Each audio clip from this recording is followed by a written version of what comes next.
Pemerintah mendorong penguatan perlindungan pekerja migran Indonesia. Deklarasi yang ditandatangani di Labuan Bajo oleh para pemimpin ASEAN ini diharapkan dapat memperkuat perlindungan pekerja migran Indonesia yang bekerja di kawasan ASEAN maupun internasional.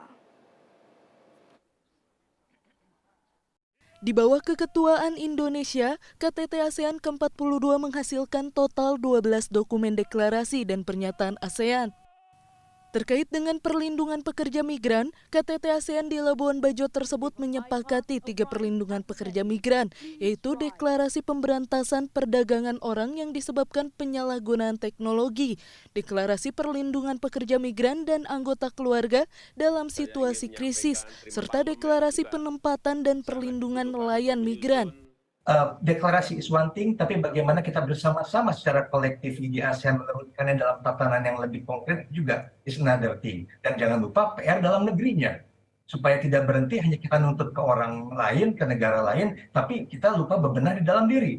Tindak pidana perdagangan orang terkait dengan penyalahgunaan teknologi merupakan tindak pidana yang relatif baru, sehingga dibutuhkan kesepahaman dalam tataran aturan turunannya. Kepala Badan Perlindungan Pekerja Migran Indonesia BP2MI Beni Ramdhani menilai ada kemajuan langkah dari KTT ASEAN ke-42 dalam memberikan akses keadilan hukum, advokasi, dan pendidikan bagi pekerja migran Indonesia di ASEAN. Saya ingin memberikan critical point terkait deklarasi pada dimensi TPPO. Bahwa itu menjadi kesepakatan ASEAN, oke, kita apresiasi. Tapi sesungguhnya yang diperkuat ini adalah kebijakan dalam negeri kita. Kita punya Undang-Undang TPPO nomor 21 tahun 2007. Kita punya Perpres tentang pencegahan dan penanganan TPPO nomor 22 tahun 2021 yang mengikat 23 kementerian lembaga.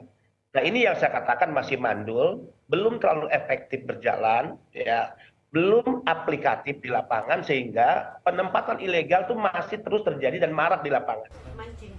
Berdasarkan data BP2MI, dalam 3 tahun terakhir 92 orang pekerja migran Indonesia dideportasi dari luar negeri.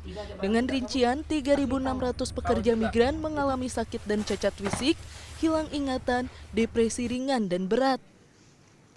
Dalam periode yang sama, 1.900 jenazah pekerja migran juga telah dipulangkan ke tanah air dengan rincian 90% rata-rata pekerja migran ilegal. Ini terjadi di hampir semua dunia sebetulnya di semua kawasan dunia. Tapi di ASEAN itu menjadi menarik, terutama akhir-akhir ini.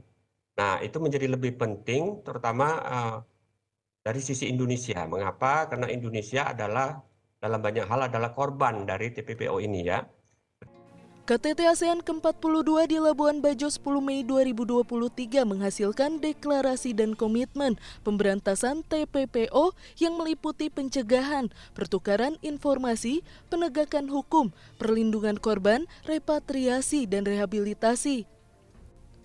KTT ASEAN ke-42 juga menyepakati penanganan kerentanan dan penyebab peningkatan risiko TPPO, khususnya melalui penyalahgunaan teknologi.